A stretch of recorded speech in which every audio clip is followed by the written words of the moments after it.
John Buffalo Mailer. I'm an actor, writer, and producer and journalist. It was a fairly extensive rehearsal process. I took trips out to Long Island, kind of just got to the feel of the town that we had set my character coming from. Voice lessons, learning the floor, learning the actual trade of Wall Street traders is a kind of incredible process. So Shia, myself, several other people, we just spent as many hours as we could shadowing different traders on the floor, kind of finding where it stands today, how it's different from the first Wall Street, how it's the same.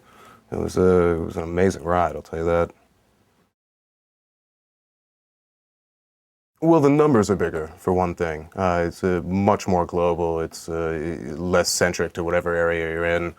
Um, some floors you go in, and when the bell rings, it's silent. And all you see are the computer screens starting to light up as people do different trades. It used to be kind of like a big bang would start off the day. A company that was I think the one I learned the most from, just in terms of my own character and the kind of firm he worked in, was John Thomas Financial.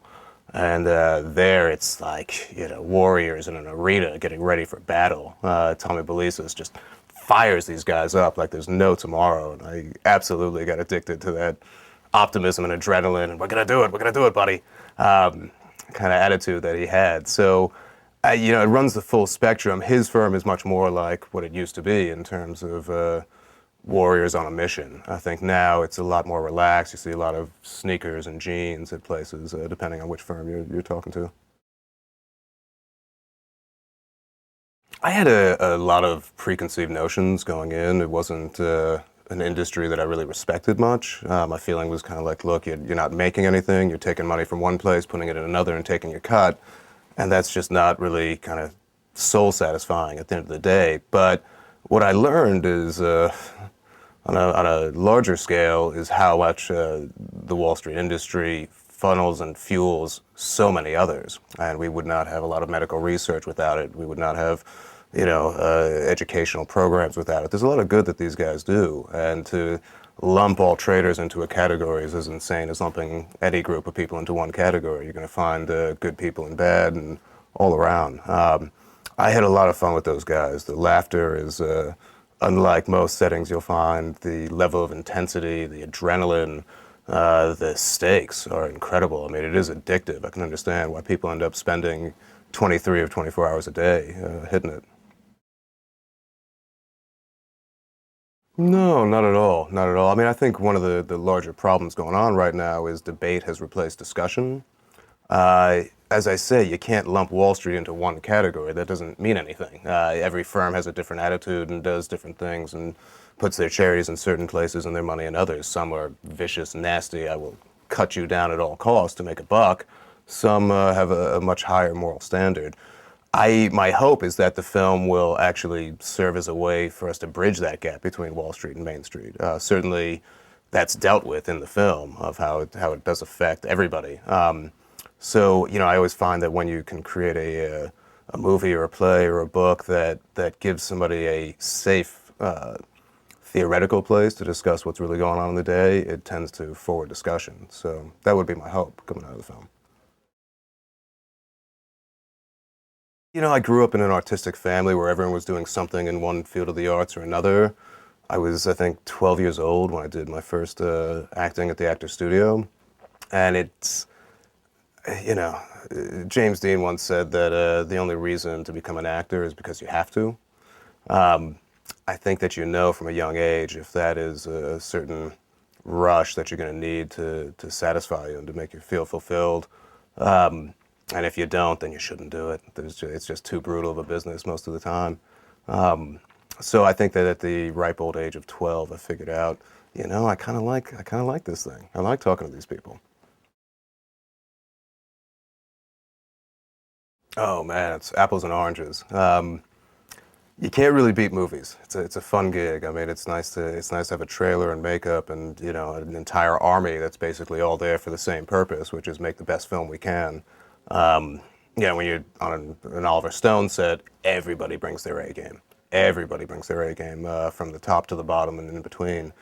In terms of theater, there's no way to really duplicate that rush you get when you take an audience that is live and right there in front of you through the journey of a great play. And you go through these emotions so that they can experience them without having to go through them themselves.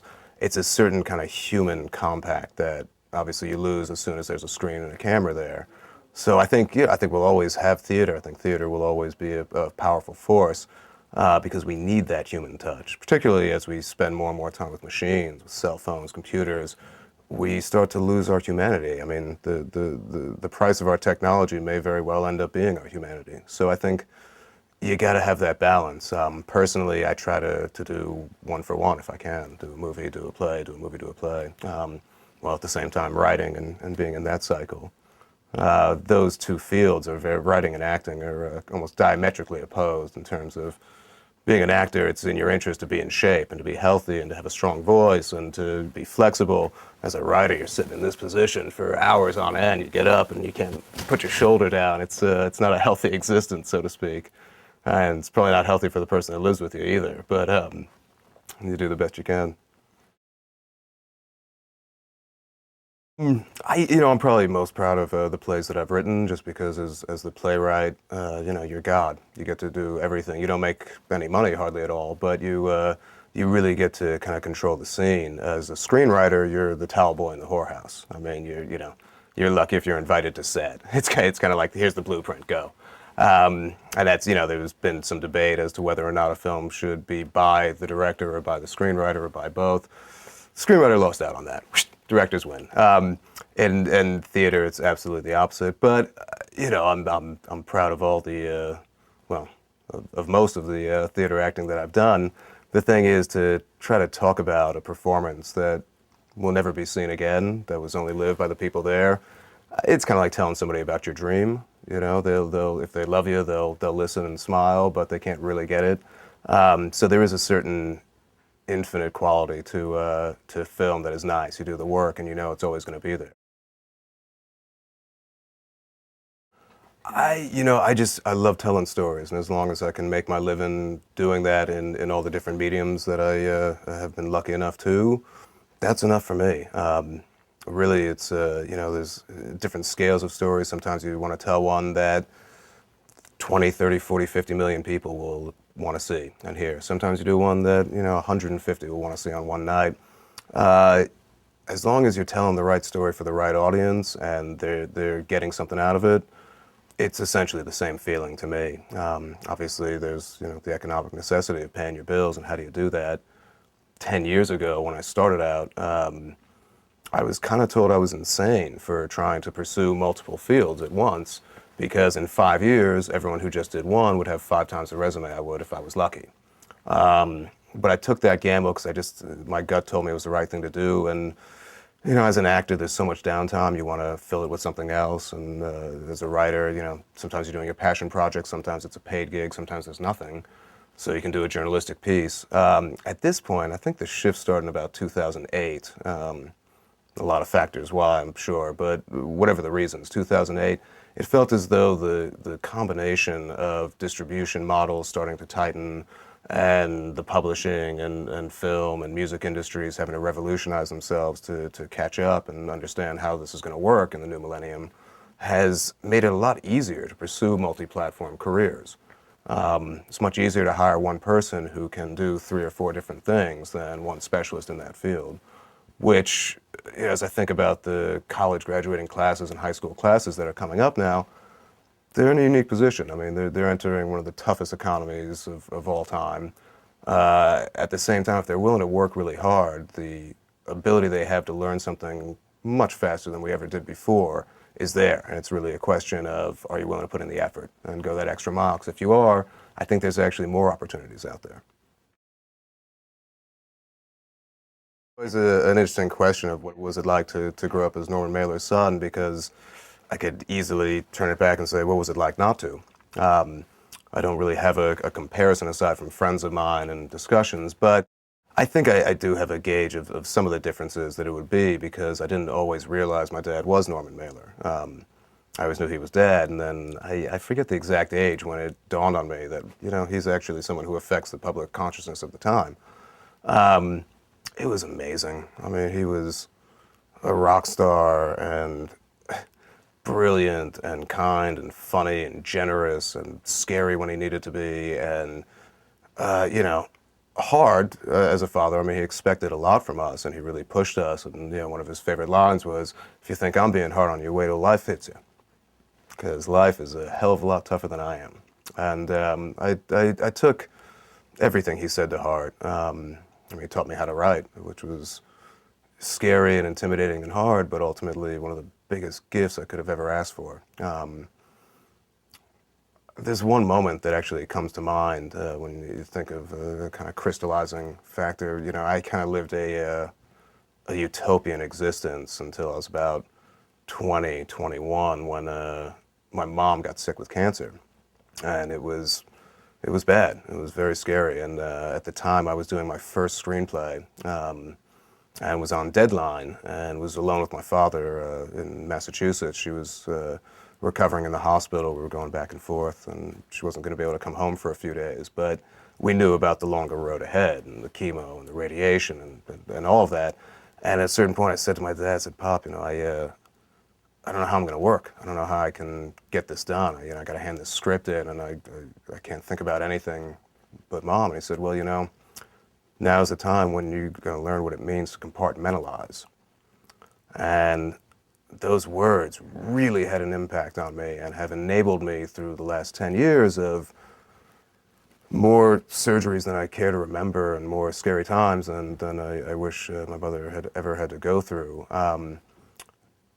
Those words enabled me to actually continue to do my job and to get my work done, which is so important. If you, I mean, for all those who have kind of helped someone heal through a sickness, you know, it's just so important to be able to bring exciting news to the table and to be able to get their minds off of the fact that they're sick. And to do that, you gotta work your ass off and have some successes and bring in some things.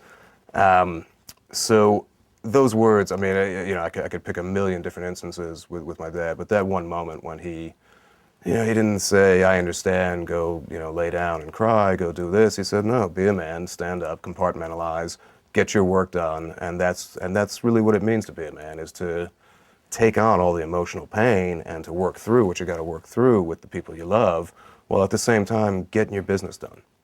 And it's tough. And I think that most children, when they grow up, they kind of realize that the things they didn't like about their parents or didn't understand about them, they get now. And that, you know, every year you get more responsibilities, you get more overhead, you get more things you got to take care of. It's hard to keep a chipper, open, happy attitude about it all the time, and you shouldn't, because part of it is preparing your kids for when they're going to take over the reins and do it. So I was just incredibly thankful for that particular moment. Oh, wow.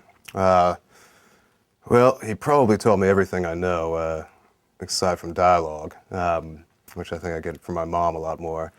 He certainly didn't teach me everything he knew. But, you know, he's got this book out called The Spooky Art, which is essentially an advanced book on writing.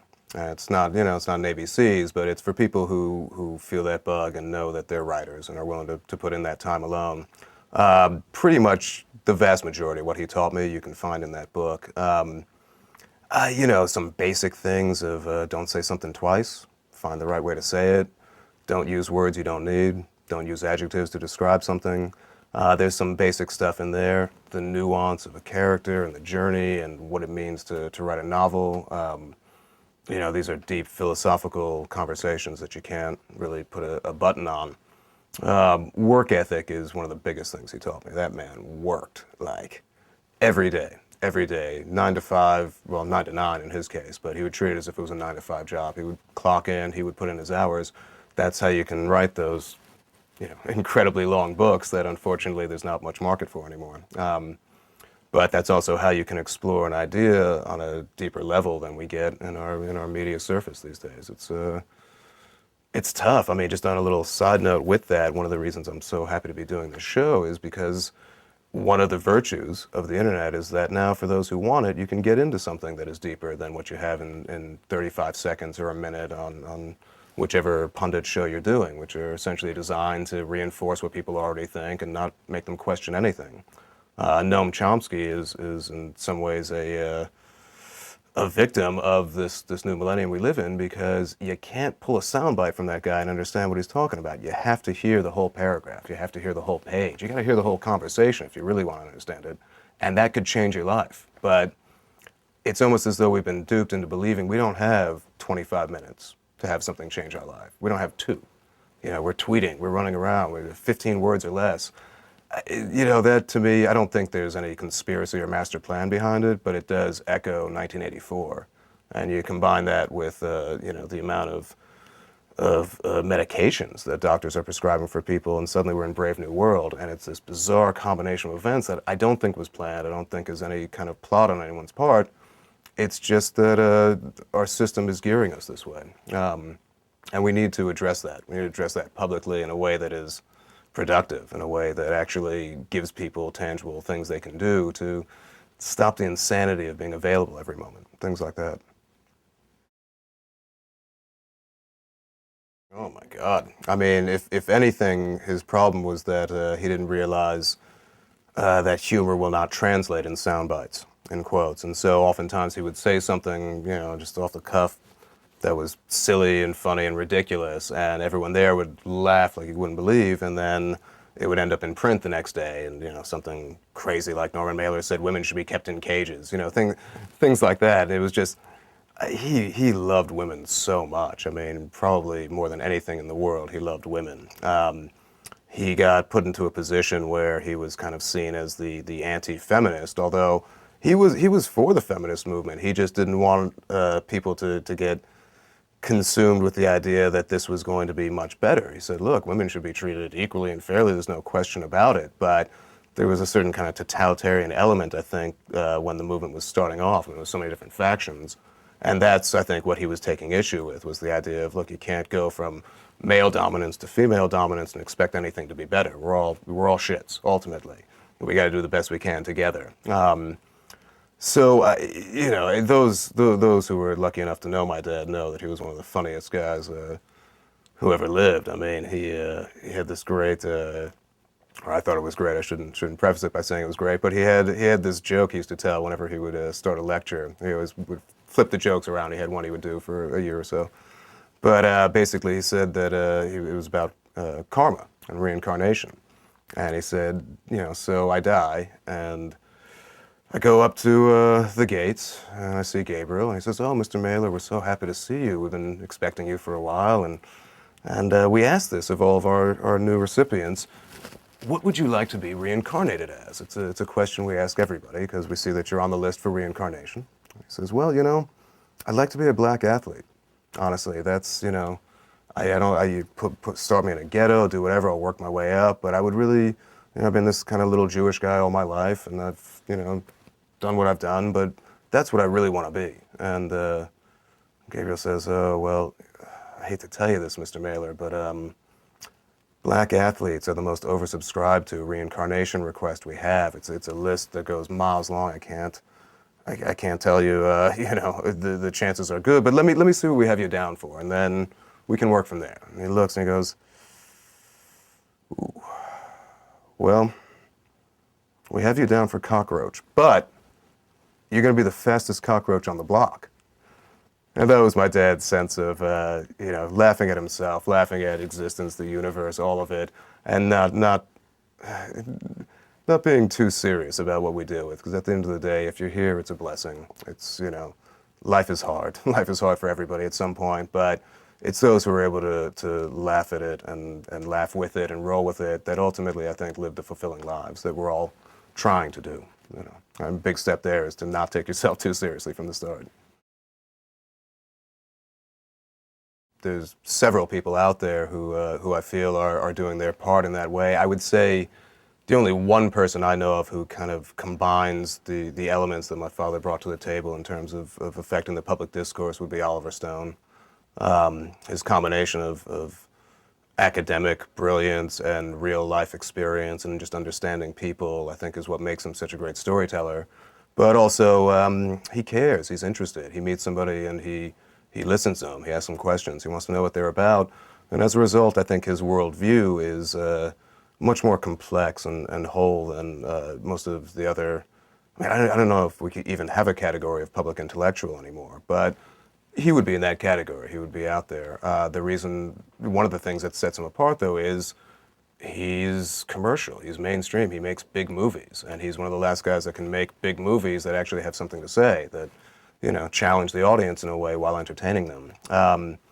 But there's a lot of people out there who are doing it. I don't know if it's possible for anyone to really have that level of a voice anymore, because our media is so diluted and parsed out. People kind of go for the news and information that they want, as opposed to picking up a paper and seeing what catches their eye. It's a very stark difference, and there's a few stories that end up going wide and everybody hears about them, but they're usually salacious celebrity stuff that is not about substance, or it's the latest disaster and it's kind of covered in a way that is just trying to get eyeballs on the screen. Is not, I mean, I think that Anderson Cooper does a great job of staying with stories and pushing them. In New Orleans, he was there, and he pushed it past the point where his producers are saying, listen, you got to stop, because people are tuning out now. We're on to another disaster. These days, what do you worry about? Haiti, Chile, Turkey? What? Where do you put your attention and your focus? So for one person to really be able to cover all that ground would be tough. Also, I think that you have experts in fields who spend their life studying one thing.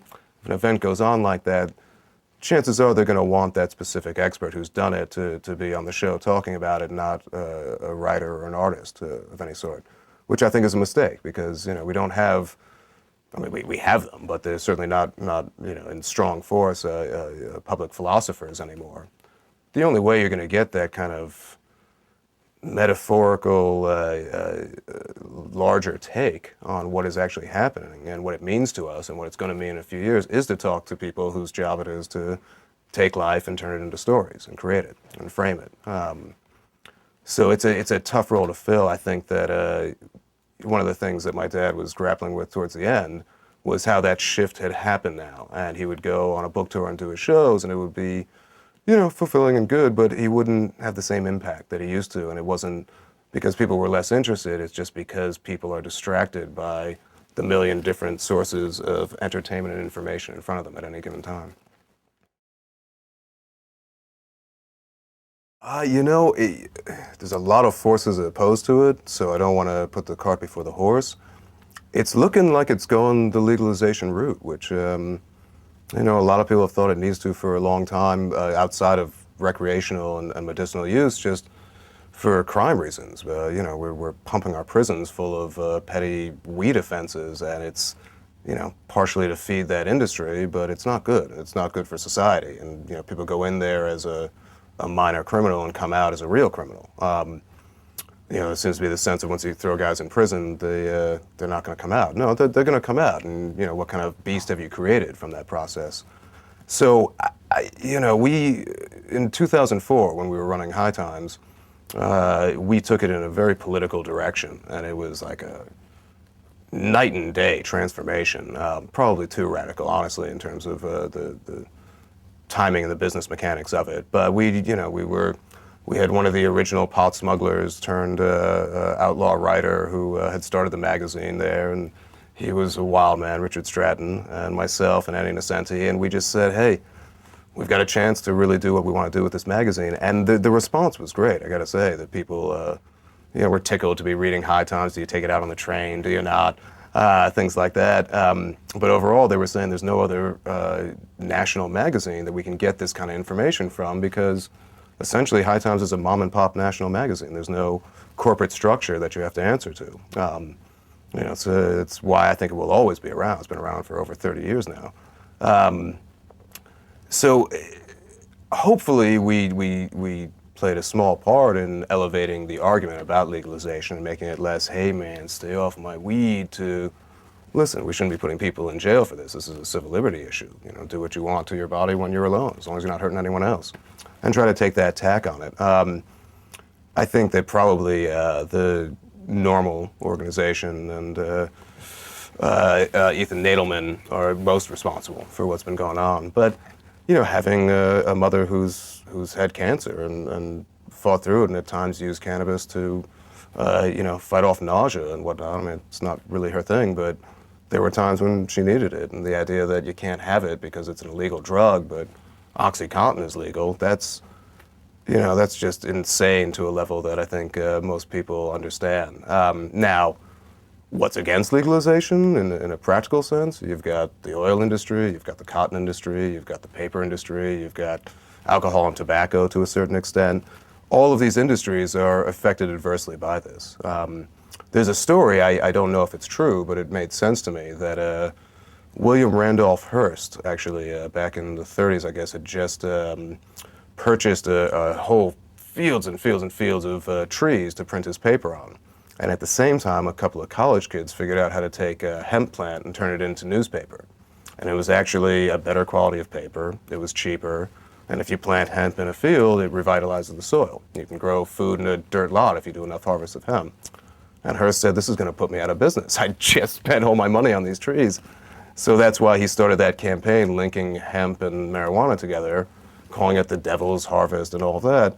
Again, I read this story when I was at High Times. It seemed like a legitimate source. Who knows if it's true or not, but it makes sense, and that's the kind of thing you're up against. I think that the reason why pot is illegal is much more because of hemp than it is for any societal reasons or stigma.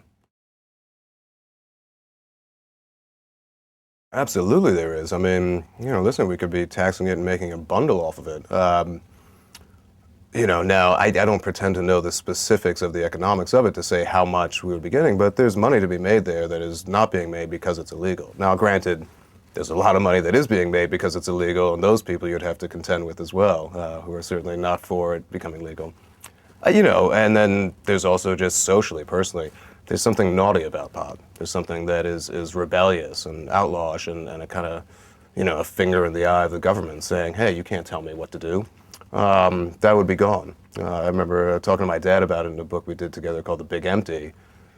He was saying like, oh, no, as soon as it's legalized, it'll be ruined. The corporations will get their hands on it. You'll have, pot with vitamin C and, Viagra-tized high toke and, different things like that it won't be, they'll put chemicals into it. It won't be that pure plant that it is now.